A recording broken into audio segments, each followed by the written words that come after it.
Welcome to MSP Unplugged. I'm your host, Paco Lebron. This is the place to learn how to run your IT service business, whether you're a one-person shop or leading a team for the journey. This is the place for you. Let me go ahead and introduce to you my partner in crime, my co-host, Rick Smith over at Renactus Technology. Rick, how are you today? Doing great, man. Doing great. Like I say, any better than it be a sin. I hear that. I almost caught you in mid swig, Yeah. as we like to, as we're winding down in the year and doing what I love to call fourth quarter living, and we'll go into that in a little bit here. But before we dive into all of that, want to talk about our favorite thing, and this TechCon Unplugged. But it's really what we're gonna do is we've realized that we have not recorded a show just ourselves, so we wanted to talk and first of all thank everybody for coming out. If you haven't seen our thank you video already, we have some more sentiments on that side as well. But we also just wanted to go ahead and let you all know that the MSP survey is coming out for all our attendees. It should be coming out this week. So take a look at that, provide us that feedback, and we will be having some more announcements as we kind of go along, as we are excited to do our fifth annual next year in 2024. Rick, anything you wanted to add on other than what we've talked about? Because I'm sure we are ready to close the lid on TechCon Unplugged TechCon 2023 and start looking over for TechCon 2024. Yeah, I'll just say this again. We said it a couple of times, but I do want to thank everyone for coming out, for giving up your time. Those who took the time to present or just helping each other out. I think it was a great time. I've gotten some very good feedback, and I do encourage everyone, please do fill out that survey just to let us know, what you thought and how we can improve things going forward. But again, just I know I speak for Paco and I both. We do appreciate your participation, and we do look forward to making a better show next year. And that announcement will be coming very soon. Yep. Our own Rick Smith is on the ground looking for those venues as of next week, and we will be having some more details for you here shortly. Yes, yes. All right. Why don't we go into kind of how has been your week? We usually started off with a tip or a story, but I think we could just have it all well rounded, and just say, how was your week last week? Any aggravations, any tips, any stories to share with the audience on just some of the great things that go on with the thing that we love to do, this thing called being an MSP, or the thing that aggravates the living dog stuff out of you. What do you got Uh-huh. going on last week slash into this week? Well, I'll say this. I had a couple of I had a pretty good week. Took a day off on Friday. Went out to visit my youngest. Some of listen to me talk all the time. My youngest is going off to college now, so I'm an empty nester. So I did miss her, and I went. It was parents' weekend, so I flew out and went to spend time with her over the weekend, which was great. But as far as business goes, it was a pretty light week, except I had one conversation with a client that really got under my skin. And I realized after a while, it was just as much my fault as it was his. But so I guess I'll say this. I had a client who called who's on auto pay, who didn't realize that his price went up. Right. And so he, now again, folks, we're in September now, or excuse me, October as of this call, but he called, we were in September. He's been in the same bill for the last, and I'm ashamed to say it, but the last 18 months.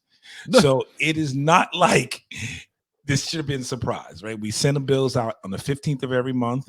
They get, they get processed on the first of the following month, right? So I guess he decided to pick up his invoice. I'm not sure why this happened, but he seemed to be shocked at the price he was paying. And I was like, wait a minute, you signed this. We conversated this. You gave me a credit card for it. And besides that, I've been sending you that bill for 18 months. And I know you've opened them because I see, in our in Synchro, we can tell when the bill has been opened. Right. So, it was really, the way it started was, it was really one of those things where it kind of just annoyed me, right? Because Sure. essentially saying, hey, you raised the price and you didn't tell me, or I raised it significantly and I didn't tell him, which either one was not true. But it did make me realize too, I probably, we need to communicate with the clients a little more. And also, I'm stupid. I'm at fault. I should have raised this price again at the end of last year, right? We shouldn't have been 18 months. He should have been telling me, hey, I got a new bill for the last 9 months, if anything, right? But this was a year and a half of bills now that he didn't realize it. So I guess my lesson learned here is make sure you communicate with your clients. I could say I think I did everything I was supposed to, which I'm pretty sure I did, but still, um, you know, make sure that they know what's coming. And then also, if you're going to raise your price every year, raise your price every year. And, don't do like I did and let it go for 18 months, because right now, when that happens, so we've been preparing now letters to every client saying, hey, the end of the year, this is your current price. This is your new price, right? And I know a lot of people say they don't even inform their clients that they're changing it, that they're raising it. But I thought it was important this year just to get it done. We are going to send all of those read receipt, just for a client to know. And then as I talk to them, throughout the time, we'll make sure that they understand that.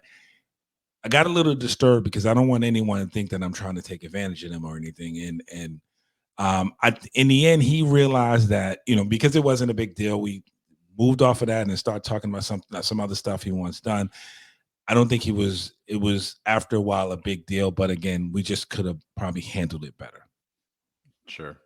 No, I mean, I think that there's a lot to say to that, right? I think that we have gotten to a point where so there's a couple of things to that. One, the client signed the contract. I mean, you can't get any more definitive than that, right? Um, they signed it.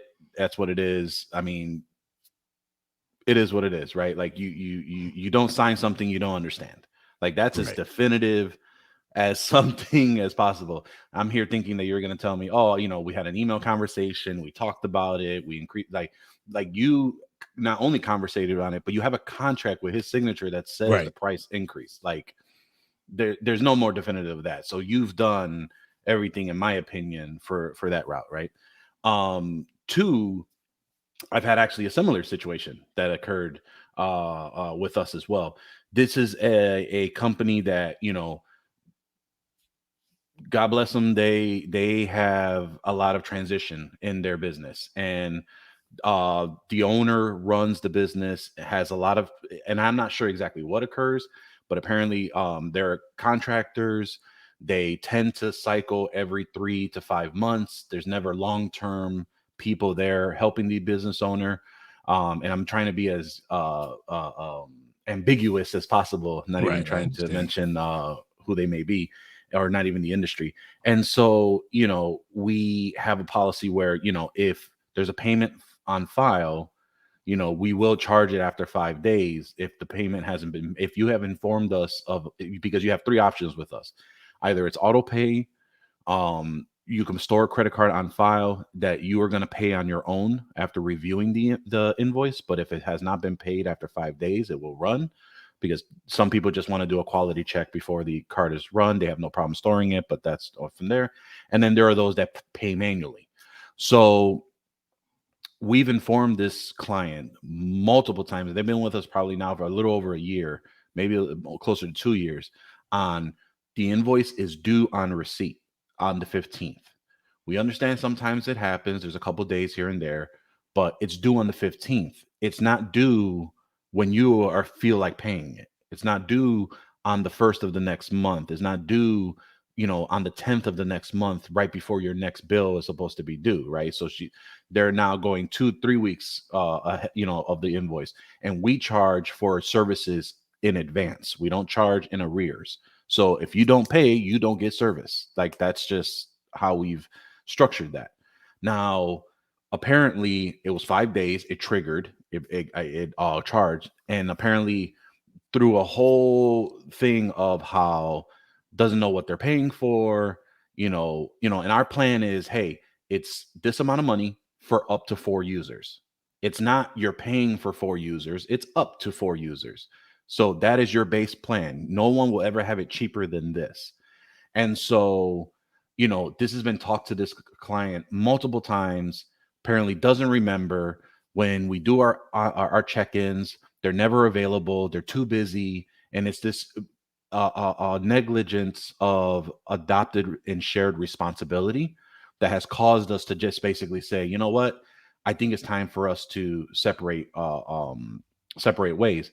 And so I plan to send this email and open up a conversation with the client as well, because our account manager spoke with them because the client called in saying, hey, why was the invoice charged? Well, you're 2 weeks late.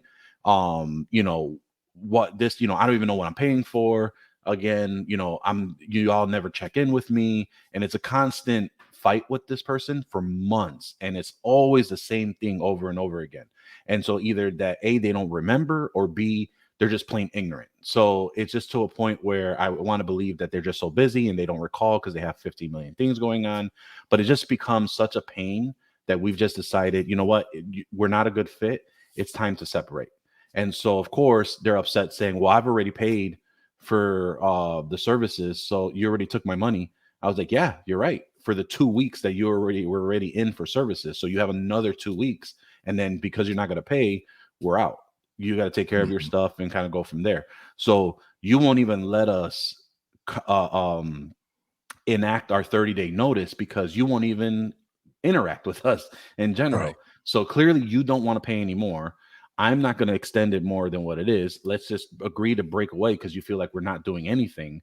And then now you have this list of things you have to take care of by the 15th, or you're going to get cut off with certain things, right? So we may extend that to 30 days because we always say we give 30-day notice. So it may be to the end of the month. I'll see how generous I feel, but that's kind of where it's at from there. Now, the third thing that you had mentioned is Tahir Ahmed over at MSP Camp actually just talked about this. And he mentioned how, you know, if you're not raising rates, or actually, let me rephrase. This was an old episode. Tahir, sorry, I'm catching up on the podcast. It was the episode that he was with Nigel over at the Tech Tribe. And he mentioned specifically, he says, hey, even if in your contract, it doesn't say you're increasing your pricing by X amount over a year, or there are some that do increase it, a little bit, and they don't let the client know. But for those clients that you don't increase their rates, that you should every year or the anniversary of that client's date is send them an email or a letter to say, hey, we've reviewed your costs, we reviewed our costs and the services that we're providing for you. Good news, there's no price increase this year. So that way it just primes them to understand that, hey, you're constantly every year checking their pricing to determine if it makes sense or if you're going to increase it. So I thought that was a really great nugget that I got from that podcast where, yeah, we just updated all our clients' pricing here. I think in the beginning of the year or so. So we're going to review it. I don't think much has changed. So we're probably going to keep that for now. But we're going to make some big changes, and we'll talk about that when we get into the fourth quarter living. After some revelations that I just realized literally last night, and thus me thinking of what to talk about for today's show. Now, again, it's probably scary to say, "Hey, we're going to have to increase your cost because I'm not making the X amount of margin, right?" And the margin is subjective to what you want. I think the industry standard is 50 to 70%. If I So remember, I think it's closer to 70 if I remember, but I shoot for 70. yeah, I can't remember exactly who, like, what is the cost, because if you talk to different people, it's like it's 60, 70. Some have said 50, but start taking into consideration some of those stuff. And then as we go into the remainder of our series of fourth quarter living, we'll talk about some of the tools that we use to figure out what are our margins and what are we trying to figure out. And maybe we may even have a couple people we had at TechCon Unplugged with a session that was called check yourself for your financial posture before you wreck yourself. So we all know who that's referring to. So maybe we may get some guest appearances from the Millers. Stay tuned. But anyway, Hint, going hint. back to that, exactly. But going back to that, like I said, I definitely am there with you. I've seen it. I'm going through some of that right now. It's just a pain for clients to say something to think that you're taking advantage of them. Right. And billing issues happen, things of that nature, but when you really feel like the value you're providing and it's being missed on them, there's another conversation that needs to happen from that. And I think really what hurt me, this is a client I've had for 10 years. So Mm. maybe even long, that's what really I think got me. Like, really? I'm taking advantage of you. And then, I'm not going to advise everyone to do this, right? But I'm very confident in the services I provide. I'm very confident in the work I do. So I told him, I said, if you think I'm taking advantage, you go out and get quotes from other Right. MSPs. Have them come in and take. And I'm totally.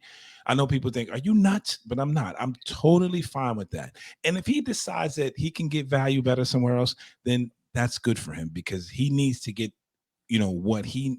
If I'm not serving the needs of my client, then he needs to move elsewhere. And it teaches me a lesson about the things I have to learn from there, what I can do better. But Paco, not to harp on this, I think this leads into, very well our, you know, fourth quarter talk, our fourth quarter living summit, as we call it, as we go through about some of the changes we're making. And I know you said you had a revelation and I don't want to step on it, but I do have something, so I'll just go on. One of the things I think is great. I had a conversation last week with an MSP that came to TechCon who gave me a call, to just discuss some things about their pricing, about their stack and approaches as they move on, right? And I was, in my mind, I'm thinking like this is the perfect time. In the fourth quarter, we've talked about this for I guess the last 2 years now about what we do in the fourth quarter. But this is a perfect time to evaluate all of those things, right? Am I pricing correctly? Am I providing, am I using the products that provide best for my clients and best for me and my employees to be proficient, efficient, um and to some extent are we paying for what we need as opposed to just paying for stuff that's a shiny object. And also Right. the last part of that I thought about last night is one of the things I'm going to do this year that I don't normally do is we're going to take a serious hard look at our clients, right? And decide, are there people that we really don't want to do business with? Are there those, we all have those board scratching accounts as well, right? That, just people you don't necessarily want to do business with, but you've stayed with them for whatever reason that is, right? There's a tons of reasons for that. But this year we're going to take a serious look at that. Like, I really want to, as I'm getting older and getting more mature in the business, right? I'm not talking older in age. I'm talking older in the business. Well, I'm older in age too, but see here. But anyway, as we as we talk about that, I want things to be easier rather than harder, right? And that's on us to make our processes easier and simpler for me as a business owner, to make it easier for the account manager, make it easier for the techs, but also to make it easier for the client, right? And that relationship should be able to be a lot easier. So we should, whatever that may be, automation, policy changes, however you approach things.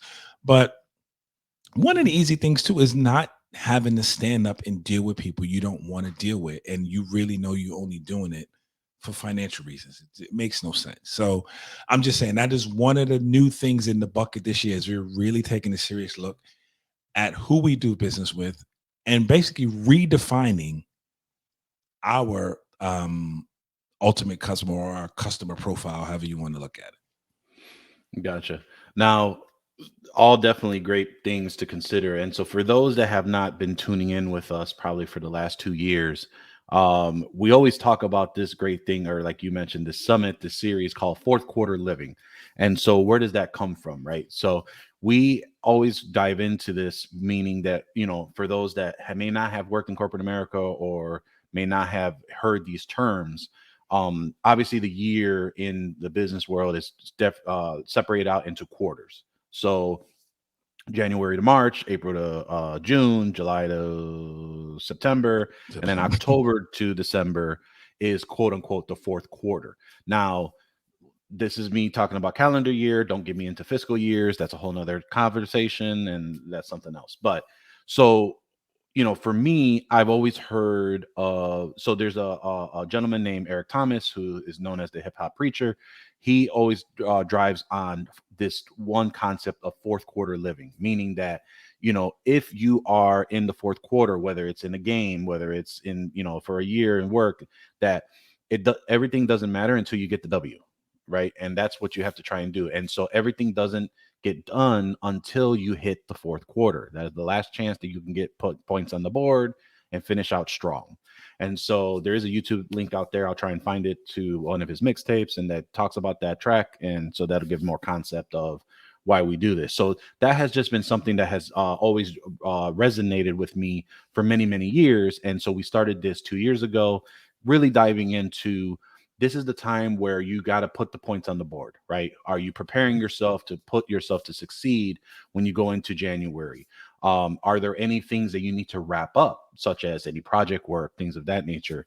Server 2012 is around the corner, literally probably in a week. So have you made preparations for that? These are the things that you want to consider and prepare for, because as November and December come around, when the holidays hit, is very slow time. So how are you going to make the most out of that financially, um, responsibilities, work wise, efficiencies, things of that nature? So similar to what Rick had mentioned, we basically were looking at a lot of things. There's been some internal shifts and transitions in our business at ProdigyTeks, so we are currently handling that as we speak. And really, I think for this episode of our fourth quarter living series is what Rick just mentioned, is really to assess and take inventory on everything. So doesn't mean necessarily you're looking for change. Doesn't necessarily mean that you are ready to jump and do different things. Assess where you are. Take notice. Take a chance to really just focus on what's happening. Take inventory of what's happened in the past 9 months. Like, did I do that right? Yeah, 9 months. So, and really understanding where you've come, because I think a lot of us don't tend to celebrate the wins that come up. And so, as you go into January, you may not remember what you did January of last year, which is why it's so important to keep notes of certain things. So for me, it's basically, because I love this phrase, is like, for us, we're trying to assess ourselves. So before we wreck ourselves, because we want to make sure that we don't move into something and just not having a strategic plan. And I think a lot of us just tend to stray away. We try to focus, we try to, pitter patter. And without a strategy, you really won't be able to do much moving forward. So what I've done is I love reading this book around this time, and it's called The Pumpkin Plan by Mike Michalowicz. And so I'm literally probably 10 pages in. And, they always say when you read a book that you always get something new out of it every single time. And so when I reread it, there was a concept that said, hey, he gets a little bit very graphic in some of these things, but essentially he's like, you don't want to be that person. So his mentor said, write down all your clients and put them into two lines. And basically you have all the clients, your top clients, and then separate those two into who do you can't stand and who are the ones that are good clients for you. And then you have everybody else. And they said basically grab everybody from that you can't stand. And I say that phrase specifically, and all of the clients that don't meet that threshold, and you fire them all. So, and it's a hard concept, or basically try to iterate from there. So I did that yesterday. We have about 30 clients for what we have. 9 of our clients make up 60% of our revenue. The other 21 take care of just about a little under 40. Mm-hmm. So what I realized is I literally only have to have a handful, maybe I think it was like 3 to 5, I can't remember the number right now, that will replace all 21. And I wonder this, I'll ask this question, not to cut you off. No, you're good. Of that 40% of revenue that those other 21 clients make up, how much of the work do they take up of your time? Quite a bit. And so there are some in there that are more either needier. Some have been great. Like, we take care of them. They don't, we really don't do much with them, etc. Because we've kind of set it and forget, and we nurture those and whatnot. But it just says about exactly of what's happening with the other 9. Have we not nurtured them in the way that we've been focusing on the wrong clients? So the one client that I thought was a strategic account was really one of the ones in the top tier. And until I make that work better, I need to be focusing on these other 9 and making sure that they're happy, making sure they're good, making sure that everything is good, and get more like them. So, I had this conversation with my fiance the other day where, hey, if you were able to, right now they say for every technician, you can usually get about 200 to about 250 endpoints for Hmm. a technician to manage. So, and we have an overstaff problem right now that we're currently working on as we speak. So the question is, with our capability, we should be able to take another 250 300 endpoints with no problem. So, the question was, well, why don't you just find the one client with 300 endpoints and 300 users? And so obviously the issue with that is the concept of where, that's now 50% of the revenue with one client Right. as you add to that. So you got to try and take the good and the bad as it goes along, or trying to structure, because I think the running rule for those that don't know is you shouldn't have a client that takes up more than 8 to 10% of your revenue, because if that client were to leave, you're going to be in a really bad spot. And then now you're in churn mode and you're reactive instead of proactive, and then your other clients suffer as well. So something to think about from there. But yeah, so that was kind of the realization that I had yesterday, where I said, well, there's these 9 clients, we haven't, we've been nurturing them, but we haven't been as attentive as we should have. Whereas the other 21, where we have for some, probably should not have had some of the attention that we've dedicated to them Mhm. and moved that over. So, and I realized there's some that I haven't raised prices as well. So they're going to get a letter that says, hey, we reviewed the cost for this year. We're going to have to raise your rates, and this is how much it's going to end up being. And hopefully, it'll go from there. So that's kind of where we're at right now. uh, as I said, just as of yesterday, and looking into that client overview, that not only are we stacked in the wrong areas, but now we have the ability to really focus and move forward with some of that as well. Mhm. It makes sense. And it's funny how you have to, and it's easy. Well, not easy. Well, it's easy to say, right? Because Correct. everyone's been there. We've been there. Like I know what it's like. I still know it's like you don't want to you don't want to lose business. You need to make money. You're in a business to make money. But one of the things I've learned, whoever pays me the most is not necessarily my best client, right? Because Right there. it really goes down to, it comes down to what does that cost you, right? Yeah. And that's when the evaluation really comes in. What does it cost you in man hours? What does it cost you in additional work? What does it cost you in stress to you, to your employees, if you have any, to just to your life? If that costs you more, it's definitely just not worth it. And you learn to realize that, because if you take if I could take a number and just, I'll just throw out these numbers as numbers. If a guy's paying me $5,000 a month and another one's paying me $3,000 a month, I'm making more revenue from the guy who pays me $5,000. And if the formula is exactly correct, the profit should be exactly the same, right? But if this is a person who is constantly not satisfied, constantly causing stress to me, my employees, constantly asking for work that we may deem not necessary, um, then the question is that really worth it? You know what I mean? Is that really the time, the stress that it puts on you, that it puts on your employees, that it puts on your business? Could that energy be better spent somewhere else? And it becomes I'm sorry to cut you off. It just No, no, you're good. becomes a choice you got to make. It's like, where's the importance in what you're doing, right? What matters to you more? And then you make that decision. And it's a business decision for everyone individually to make. I think you hit it right on the head, right? Is there's this fascination on revenue, which in my opinion, and this is my personal opinion, I don't think you're taken seriously until you've made at least $100,000 a month, a year. Mhm. I think once you've made $100,000 a year, you're then considered a business. It's not a hobby anymore, and that's when other companies, financing, operations, other services look at you differently. Until then, you do struggle with you're not there yet, and because I went through that. I went through 1 year, and I will share this number. Um, back just I think it was like 4 years ago. We went from making I think that, or what was this, 2017, 2018, 2018. Yeah, 2018, because I went full time with the business around 2018. 2018 was $60,000 in that year. Okay.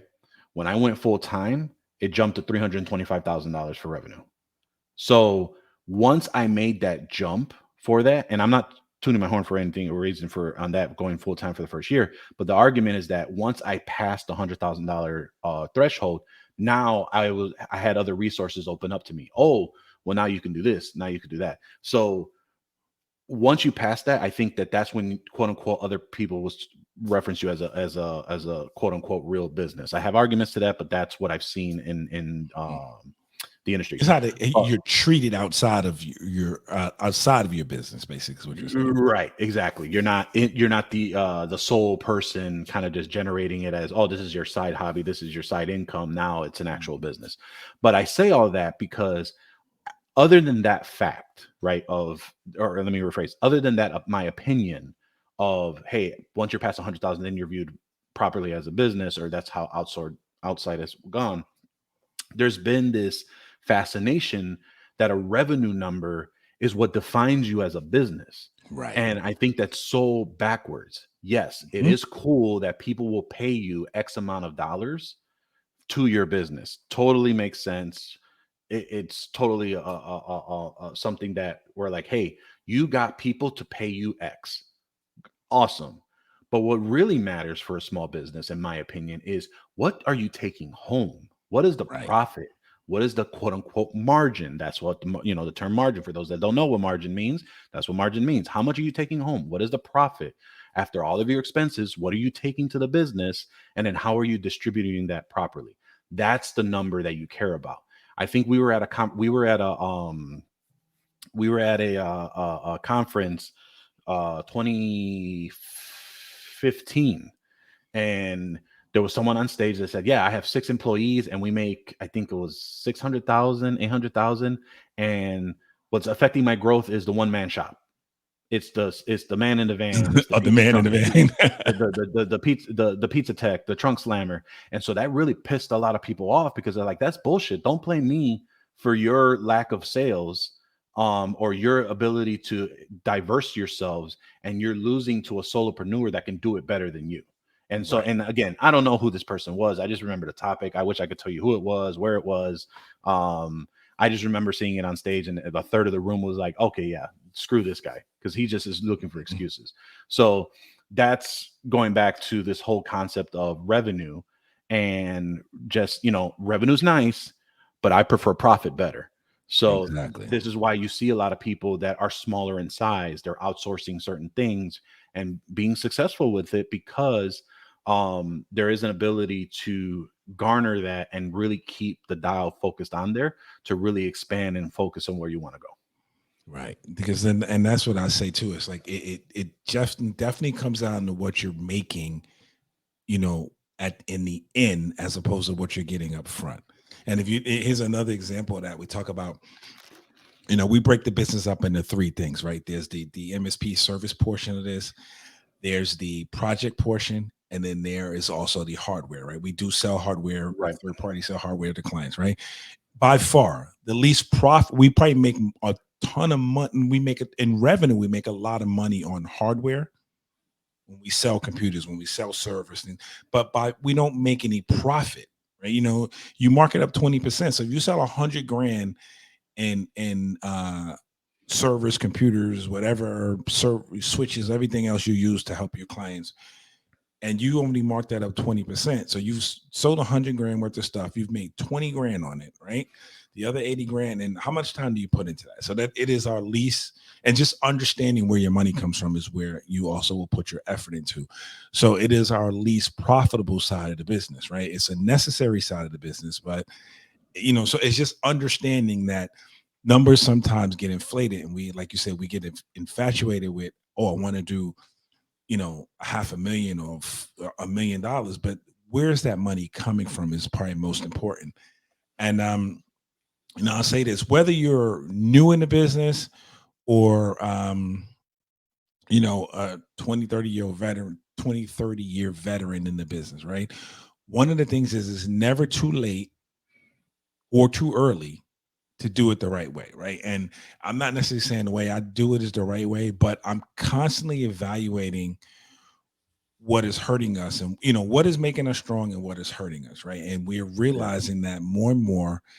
Time is a very important factor that I think a lot of us don't put into account.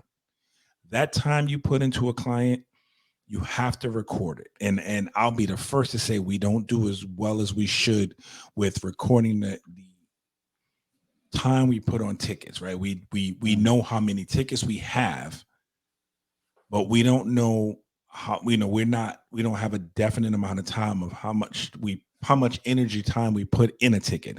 And that becomes important because that really factors in to whether you're profitable or not. If you're a solopreneur and you have to spend a bunch of time answering tickets, building a business, all of these things. So you have to ask yourself a question. Is it worth it for me to spend 10, 20 hours on a client who's paying me, he may be paying the biggest amount of money, but is it worth it for me to spend 10, 20, 30 hours a week on this client?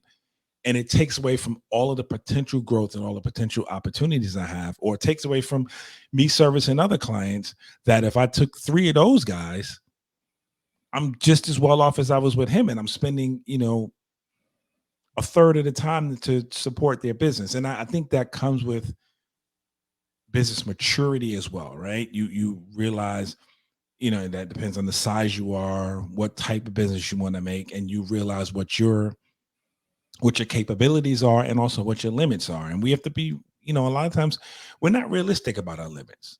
We Right. aren't. We think we can handle it all. And we can't. So that's why we say, I feel like we are capable right now of handling any client up to 75 seats. I think over 75 seats becomes a challenge for us, right? Or I would have to bring in another tech to do that. So I know where we are, but I still got to factor out that time issue that comes in to fixing that. So, I'm Yeah. just No, I mean, there's a lot to go over. Obviously, this is just the tip of the iceberg. We obviously have another 3 months to kind of go through a lot of these things that we're going to be talking about. And again, we're going to be diving into some of the things that we just talked about. Like, did you know that there's an actual term for that on trying to figure out how much time you're putting in place for um your particular business, and are you being profitable? It's called the burden rate. I didn't learn about right. that until I read Chris Tim's PSA Impact book, and I may have got the title wrong, so I will make sure that we have those notes updated in the show notes. But again, we're going to go over: are you using your PSA's reporting system, or are you treating your PSA as a CRM? You know, or how are you quantifying these things? Why things like the Phoenix Project / the Unicorn Project has been so imperative for our business to understand: where are the bottlenecks, where are the constraints, where are the things that are really causing problems. And again, diving into so much more as we kind of go through the next several weeks, probably until the holidays, or we'll see how generous we are to keep going on to the end of the year. But this is going to be probably the main topic of what we talk about here coming up for the Tech Talk Tuesday for everybody, our MSP Unplugged podcast, along with some sprinkling of some vendor friends that we want to introduce some services as we have before. But before all that, I just want to make sure that, Rick, is there anything we wanted to cover about taking assessment, taking inventory of what you got going on, and really just diving into this fourth quarter living, as I love to say? Well, I think we're off to a good start. As I think I've mentioned this before. So one of the things we're focusing on now is, not only trying to, and I'm not going to dive into this now, but it'll just a preview to some of the other stuff we're going to talk about. Like Paco said, not only what we're going to do next year, but what can we do to finish strong this year, right? What are those steps we can take to finish strong? Like Paco mentioned, a good example is, Server 2012 comes, I guess, when this show airs, I think will be a couple of days before the end of life for Server 2012. So I think it's actually on the day this show releases. I believe it's October 10th. Don't quote us on that, but I think when this comes out, Server 2012 will have ended the end of life support. yeah, absolutely right. I believe so. So then, so what are we doing for that? It's not going to be too late. Server 2012, the bomb does. I mean, Server 2012, October 10th, the bomb doesn't blow up and nothing works anymore. But we need to be getting in gear and making sure we're, planning on doing some stuff. Right. Well, we should already know that, but this is our chance to take advantage of it, right? And for some of us who haven't yet, this is an opportunity for extra revenue. It's also an opportunity to make sure you're doing the right thing by your client by making sure they understand this. So that's just some of the things, and we do not necessarily looking to always make a change, but we do evaluate vendors at this time too, right? We think about what we've done this year, who we've been with. Has that relationship been good? And that relationship means more than just how's the product work, right? Has the support been there when we need it? Has you know just all of those things that goes into when you evaluate a vendor and what to make sense of, right? So we evaluate vendors. We tell vendors that call throughout the year, hey, we don't make any changes unless it's absolutely necessary until the next year, right? Until our 2020 right now. So until our 2024 plan comes. So we are looking at some things, evaluating them, some things that I've taken notes that might be interesting. That doesn't mean we're going to go with them, but this is when we give it a fair shot to see if it works for us or not. Just to demo it, evaluate, whatever you want to say. But those are some of the things. So we'll talk about some of those. And again, Paco and I don't necessarily, we use what we use. Some of those things are the same. Some of them aren't.